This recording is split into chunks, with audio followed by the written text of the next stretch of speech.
faut que je tienne. Si je comprends, il faut que je gagne mon verre de vin d'honneur.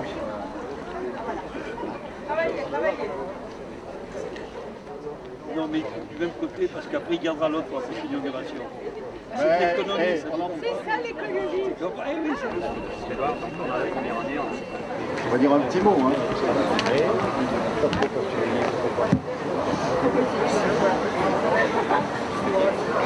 Bien, bonjour à toutes et à tous, Madame le recteur, Monsieur le président du conseil général, Monsieur le sénateur, Monsieur le député, Monsieur le conseiller général, Monsieur le président de la communauté de communes, Monsieur l'inspecteur de la circonscription et Monsieur le directeur de l'école.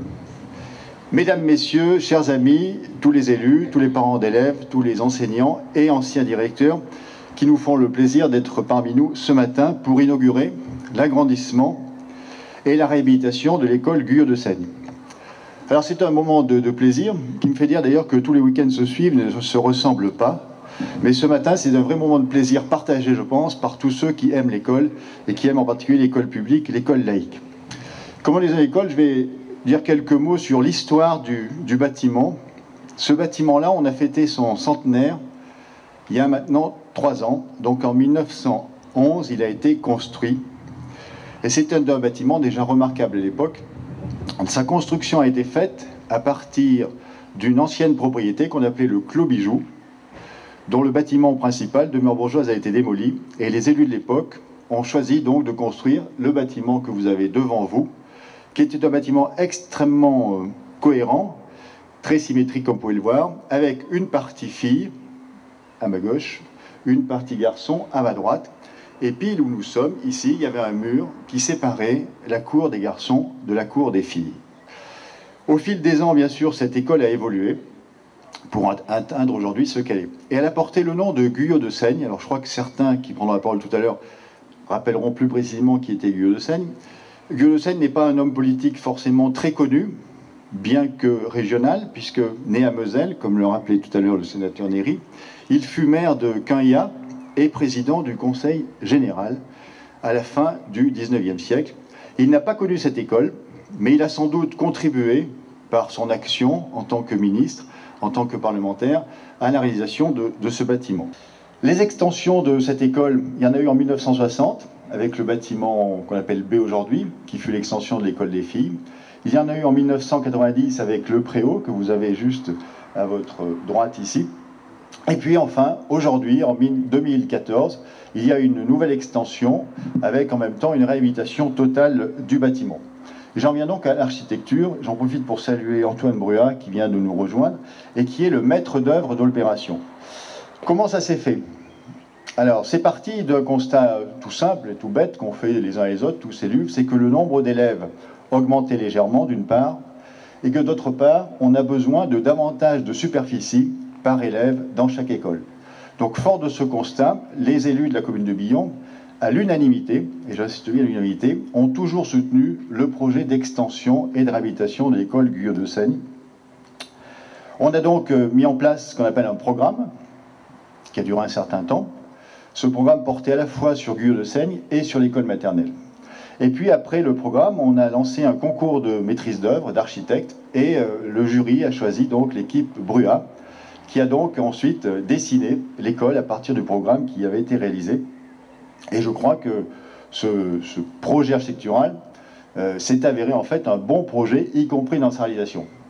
Mais tout ne se sera pas fait aussi facilement, et je veux lui rendre un hommage très particulier, très appuyé, sans le facilitateur de l'opération, qui est M. Emelin, le directeur de l'école. Il est très modeste, il va pouvoir se montrer, il ne dira peut-être même pas un mot, mais c'est lui qui en permanence jouait les intermédiaires entre les besoins des entreprises, du maître d'œuvre, la commune, et puis l'équipe pédagogique qui continue de fonctionner avec quand même, faut-il rappeler, presque 300 élèves dans cette classe et environ 12 à 13 classes selon les années, puisque des fois on en perd une, d'autres fois on en gagne.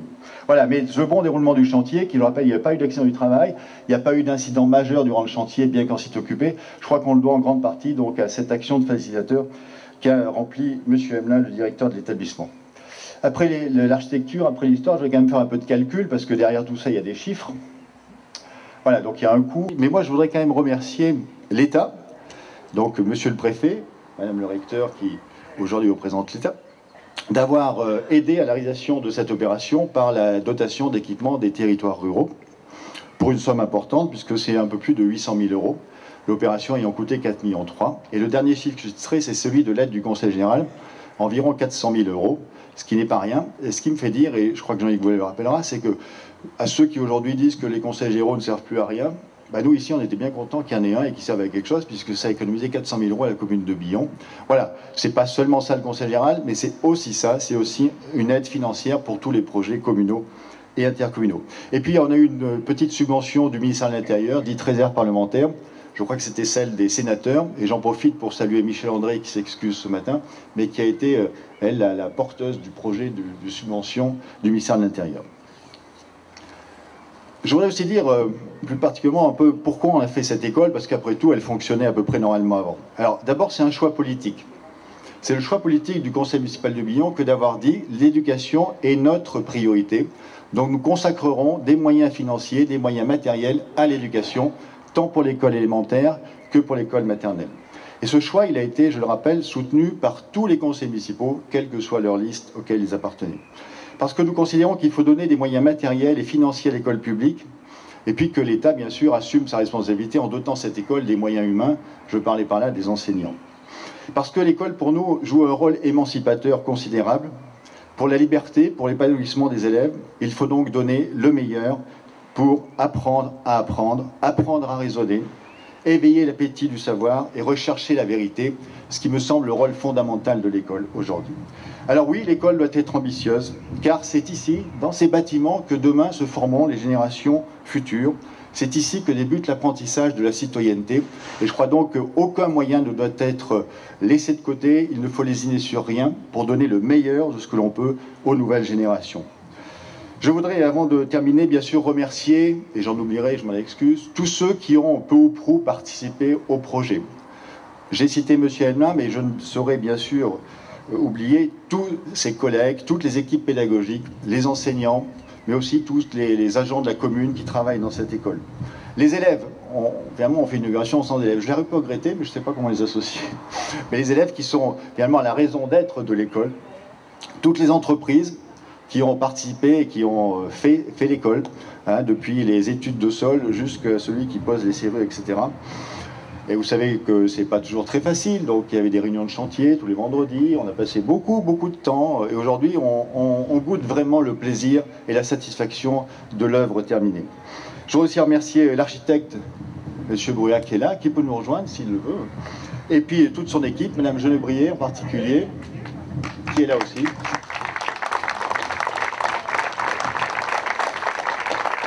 Je remercie aussi deux locataires qui sont dans l'immeuble et qui ont subi aussi les conséquences, des fois un peu difficiles, de travailler en site occupé. L'ensemble des services de la commune, qui même ce matin encore aident à la réalisation et à la bonne réalisation de cette manifestation. L'État, je l'ai dit, comme financeur. Le conseil général Jean-Yves également comme financeur. Michel André, je l'ai dit également, comme financeur. Madame le recteur aussi, merci de votre présence. C'est toujours un honneur que d'accueillir le recteur pour une manifestation scolaire. On a eu l'occasion de se rencontrer à l'inauguration du collège il y a quelques mois. Aujourd'hui, c'est l'école primaire, et j'espère que dans quelques temps, alors je dis quelques temps parce que je ne sais pas le temps, ce sera l'école maternelle, puisque notre prochain projet important et d'envergure, c'est la reconstruction d'une école maternelle. Et puisque je dis en conclusion, je voudrais vous livrer une formule que j'ai trouvée, une citation que j'ai trouvée, qui me semble correspondre à ma vision de l'école, que j'espère partagée par beaucoup. C'est Jean Rostand, le fils d'Edmond Rostand, l'auteur de Cyrano de Bergerac, qui écrivait: former les esprits sans les conformer, les enrichir sans les endoctriner, les armer sans les enrôler, leur donner le meilleur de soi sans en attendre ce salaire qu'est la ressemblance. Je crois qu'effectivement, ce doit être la mission de l'école. Je vous remercie.